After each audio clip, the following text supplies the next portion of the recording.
A police officer who always responds to the needs of his community has been named Leicestershire's Beat Bobby of the Year. PC Calvin Bayliss has kept the streets of Ayers Monsell safe for the past 4 years. He was chosen from a list of nominees by judges who said they were impressed with his tireless efforts to fight crime.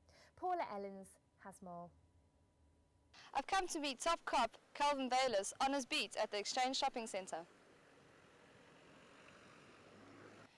Congratulations. What will the £5,000 prize be used for? What we're looking at doing is we're going to try and spend the money on the community on the Ayers Monsell estate.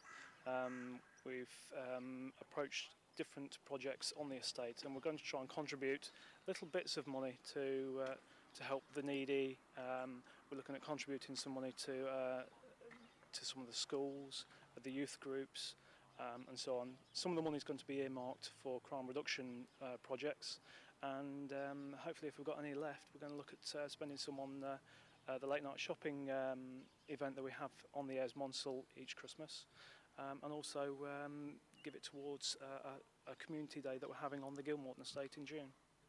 You were commended for building relationships with schools and residents. Do you feel this is a vital link in productive policing? Oh, definitely, yeah. I've been on the estate now for about 4 years, and one of the first things that I tried to initiate when we were down here is a project called the Young Detectives Project, which is a scheme whereby an officer will go into the schools, the Ayers Monsell School and the Rollston School, for 2 weeks during the year, and we teach them all about policing and safety and so on. So we try and build the links there with the youth right from the off.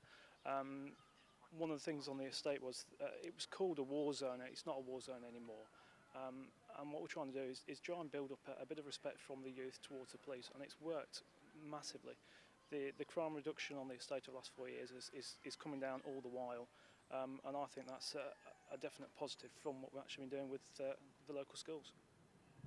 And what are your thoughts on hearing all the good things people had to say about you? I don't know. It's a little bit embarrassing. It's brilliant. I just come down here and I do what I think they want me to do. Obviously, I'm doing it because they've all nominated me, and it's been great that I've won it. I'm just overwhelmed. When Calvin Bayliss came and introduced himself as one of the beat officers for the area when I came here, and we've enjoyed a good working relationship since that time, both in the support that he's given us in tackling some of the issues with antisocial behaviour that were plaguing people who live on the estate, but also in the community issues, the work with children, the work with schools. We've organised some fun days, and Calvin's been really instrumental in a lot of that. Calvin, as he likes to be called, will be representing Leicester in a national award ceremony in November, so keep an eye out for your best Beat Bobby. This is Paula Ellens for Leicestershire in Focus. I think you just said the piece of tranquility of the Ayers Monsell enough. I think you better stop and make your way on.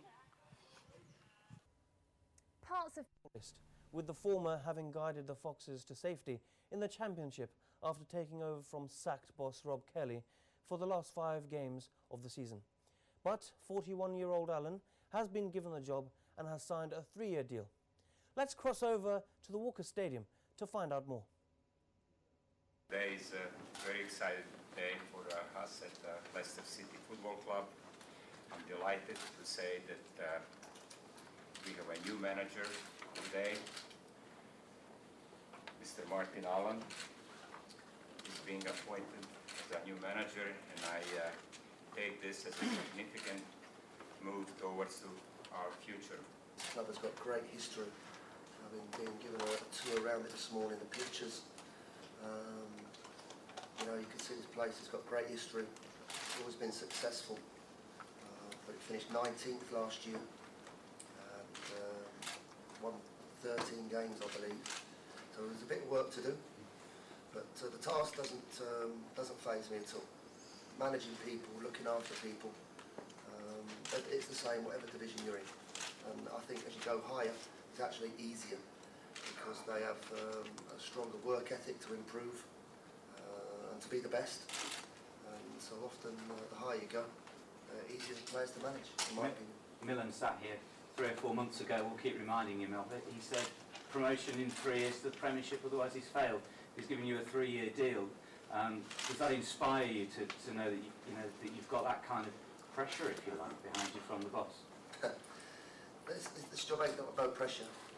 Winning football matches is tough.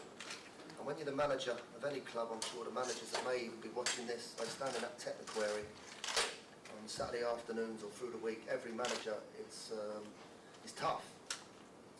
However, real pressure in life is not about managing and doing your job. Real pressure in life is when you've got people that are poorly, people that are ill, and if you're out of work and you've got children and bills to pay, that's when it's real pressure. This all has to be put into perspective. It's a job. You do your very best at it. It hurts when you lose. You do your best to win, but when you do, you're looking straight to the next game.